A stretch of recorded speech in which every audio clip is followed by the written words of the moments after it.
ஏன்னா என்னத்தை தான் பேசியிருக்கேன்றத மிந்தி மாதிரி இப்படி பெண்கள் சாபம் விட்டாங்கங்க, தாத்தா பொம்பளையை கிணத்துல தள்ளி விட்டாருங்க, முன்னோர்கள் சாபம் விட்டுருச்சிங்கன்ற அந்த கூத்து பொய் பித்தலாட்டம் எல்லாம் சொல்லாம இந்த பிளானட் இங்க இருந்தா இதை தான் செய்யும், அந்த பிளானட் இங்க இருந்தா அதை தான் செய்யும். சமீபத்தில் ஒருத்தர் பேசியிருந்தாரு, அப்ப இந்த பரிகாரத்துக்கெல்லாம் விது இல்லைனாக்கா சாமியாருங்களுக்குலாம் என்ன வேலைங்க அப்படின்னு. சாமியாருக்குலாம் என்ன வேலை, இல்லாத சொல்லி சொல்லி காசு போடுங்கிற வேலை, இதுதானே வேலை.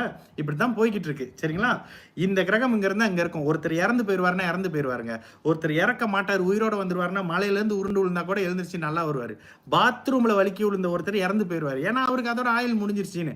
இப்படி தான் இருக்கும். இல்லைங்க பரிகார வேலை செய்யணும், நான் மறுபடியும் சொல்றேங்க, கோர்ட் வேணாம், போலீஸ் ஸ்டேஷன் வேணாம், எலெக்ஷன் வேணாங்க, எல்லாரும் பரிகாரம் பண்ணியே நாட்டுக்கு பிரசிடென்டாவோ அதிபராவோ பிரைம் மினிஸ்டராவோ மந்திரியாவோ ஆயிரலாம். ஓட்டு வேணாம், ஒன்றும் வேணாம் சரிங்களா. வணக்கம் அன்பு. பணம் சம்பாதிக்கும் அமைப்பு எப்போது, கடன் எப்பொழுது தீரும், கட்டுமான தொழில் சிறப்பு எப்பொழுது, அதீத சுபத்துவம் சுபத்துவ கிரகம். நாகர்கோயிலில் பிறந்திருக்கிறீங்க. அஸ்வின் டேவ் வின்ஸா நீங்க? சரி, கட்டுமானம்னா செவ்வாய் சுப அமைப்புல இருக்கணும்.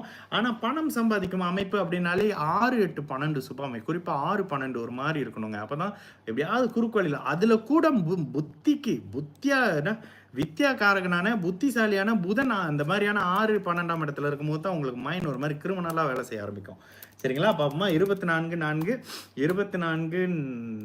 ஏப்ரல் 1994 7:10 காலையில பிறந்திருக்கிறீங்க. 7:10 காலை. இது சொல்லும் போது தாங்க எனக்கு சிரிப்பு வருது. அன்றைக்கி ஒரு லைவ் பார்த்தேன். அந்த லைவில் அவர் பேசி அந்த லைவ் ஃபுல்லாக அவர் பலன் சொன்னதை விட அவர் கருத்து சொன்னது தான் நிறைய இருந்தது. அந்த மாதிரி ஒரு லைவ் பார்த்தேன், எனக்கு சிரிப்பு தான் வந்தது. எங்கே பிறந்தீங்க? நாகர்கோயில். கன்னிராசி அஸ்த நட்சத்திரம். கேள்வி என்ன? கன்னிராசி அஸ்த நட்சத்திரம். சரி, இந்த இடத்துல லக்னத்தில் 6ஆம் அதிபதி புதன் லக்னத்தில் திக்பலமாக இருக்கிறாரு. இவ்வளோதானே, சுபத்துவமாக வேற இருக்கிறாரு. உண்மையிலே உங்களுக்கு குறுக்கு வழியில சம்பாதிக்கணும்ன்ற எண்ணம் இருந்தே தீருது. அதே நேரத்தில் அதீத ஒளியான அமைப்பினுடைய சந்திரன், வளர்பிறை சந்திரனுடைய நேர் 1 டிகிரி பார்வையில செவ்வாயோட இதுல தான் இருக்கிறீங்க. லக்னம் வலுத்து லக்னாதிபதி வலுத்த ஜாதகம்ன்ற அமைப்புகள்ல ஃபர்ஸ்ட் கிளாஸான ஜாதகம். அதே நேரத்தில் கன்னி ராசியா இருக்கிறீங்க, அஸ்த நட்சத்திரமா இருக்கிறீங்க. அடுத்தது கண்டக சனி வருது. கண்டக சனி எதுவும் செய்யாதுன்னு தயவு செஞ்சு பேசினாங்கன்னா பிரதர், அனுபவத்துல சொல்றேன், கண்டக சனியில தான் நீங்க கான்ஃபிடண்டா யாரை கூக்கி பக்கத்தில் வச்சுக்கூடாது அவரை வச்சுக்குவீங்க. இந்த வேலையை நீங்க செய்வீங்க. சரி, இதுக்கப்புறம் வர்றது குரு திசை. குரு உங்களுக்கு 12ஆம் அதிபதி. முதல்ல என்ன பண்ணுவாரு, உங்களை இருக்கிற இடத்த விட்டு நகர்த்தி பலன் செய்யக்கூடிய ஒரு அமைப்புகளை செய்வார். எஸ், ஆமா, இருக்கிற இடத்த விட்டு நகர்த்தி செய்யக்கூடிய சில அமைப்புகளை பண்ணி, இப்போ என்ன நாகர்கோயில் இருக்கீங்கன்னா நாகர்கோயிலேருந்து கொஞ்சம் தள்ளி போகக்கூடிய அமைப்பு. இங்க கூட சொல்லிடுவேன், வேலை தொழில் அமைப்புகள்லாம் ரொம்ப நல்லா வரும். இந்த ஜாதகத்துல குருவும் சுக்கிரனும் சஷ்டாஷ்டகமா இருக்கிறது மிகப்பெரிய மேன்மை. இந்த ஜாதகத்துக்கு கெட்டது பண்ணக்கூடிய புதன் லக்னத்தில் அமர்ந்து குருவின் பார்வையிலையும் சந்திராதியோகத்திலையும் இருக்காரு. ஒரே காரணத்தினால 6ஆம் பாவக வழியா சம்பாதிப்பீங்க. கண்டிப்பா 6ஆம் பாவகத்தின் அமைப்புகள்ல 6ஆம் பாவகத்தினுடைய ஆதிபத்தியத்தின் ரீதியில சம்பாதிப்பீங்க. சனி 11ஆம் இடத்துல இருக்காருன்றதுனால அஷ்டம சனியை தவிர்த்து மற்ற நாட்கள்ல மாட்டிக்க மாட்டீங்க. நான் எவ்வளவு தெளிவா பேசுறேன் பாருங்க. அந்த இடத்துல பிறந்த ஜாதகத்துல சனி 11ஆம் இடத்துல சுபத்துவ நிலையில இருக்காருன்ற காரணத்தினால இங்க கட்டுமான தொழிலை மட்டும் நீங்க செய்ய மாட்டீங்க, சனி சம்பந்தப்படுற தொழிலும் செய்வீங்க, புதன் சார்ந்த அமைப்புகளும் பண்ணுவீங்க, நிறைய தொழில் செய்வீங்க, நல்லா சம்பாதிப்பீங்க. ஆனா அஷ்டம சனி நடக்கக்கூடிய 2027 2030 அந்த காலகட்டம் வரைக்கும் யாரால பிரச்சனையில மாட்டிக்கணுமோ, யாரால கடன்ல மாட்டிக்கணுமோ, யாரால போலீஸ்ல மாட்டிக்கணுமோ, இதெல்லாம் நீங்க கவனமா இருங்க. யாரால போலீஸ்ல மாட்டிக்கணுமோ இந்த நபர்களை இப்பவே நான் அடிக்கடி சொல்லுவேன், பாம்பை தூக்கி பக்கத்துல வச்சு பால் ஊத்திக்கிட்டு இருப்பீங்க.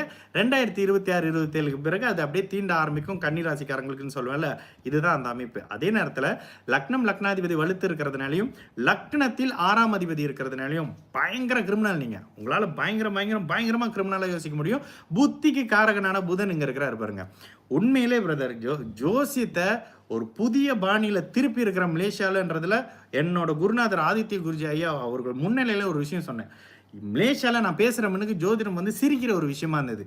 இப்போ ஜோசியனாலே பயங்கரமான ஒரு மரியாதை அமைப்புகளை கொடுக்கறதுக்கு காரணம் என்ன தெரியுமா? இந்த பாருங்க, சொல்றத இப்ப சொல்லி எல்லாம் பேசி முடிஞ்சோன்னு இன்னும் ஒரு வாரத்துக்குள்ள இது எல்லாம் அப்படியே கட்டம் போட்டு அட்மின் அப்படியே போஸ்டா பண்ணிடுவாங்க. ஏன்னா என்னத்தை தான் பேசியிருக்கேன்றத மிந்தி மாதிரி இப்படி பெண்கள் சாபம் விட்டாங்கங்க, தாத்தா பொம்பளையை கிணத்துல தள்ளி விட்டாருங்க, முன்னோர்கள் சாபம் விட்டுருச்சிங்கன்ற அந்த கூத்து பொய் பித்தலாட்டம் எல்லாம் சொல்லாம இந்த பிளானட் இங்க இருந்தா இதை தான் செய்யும், அந்த பிளானட் இங்க இருந்தா அதை தான் செய்யும். சமீபத்தில் ஒருத்தர் பேசியிருந்தாரு, அப்ப இந்த பரிகாரத்துக்கெல்லாம் விது இல்லைனாக்கா சாமியாருங்களுக்குலாம் என்ன வேலைங்க அப்படின்னு. அப்படின்னு. சாமியாருக்குலாம் என்ன வேலை? இல்லாத சொல்லி சொல்லி காசு போடுங்கிற வேலை, இதுதானே வேலை. இப்படித்தான் போய்கிட்டு இருக்கு. சரிங்களா? இந்த கிரகம் இங்க இருந்து அங்க இருக்கும். ஒருத்தர் இறந்து போயிருவாருன்னா இறந்து போயிருவாருங்க. ஒருத்தர் இறக்க மாட்டார், உயிரோட வந்துருவாருன்னா மலையில இருந்து உருண்டு விழுந்தா கூட எழுந்திருச்சு நல்லா வருவாரு.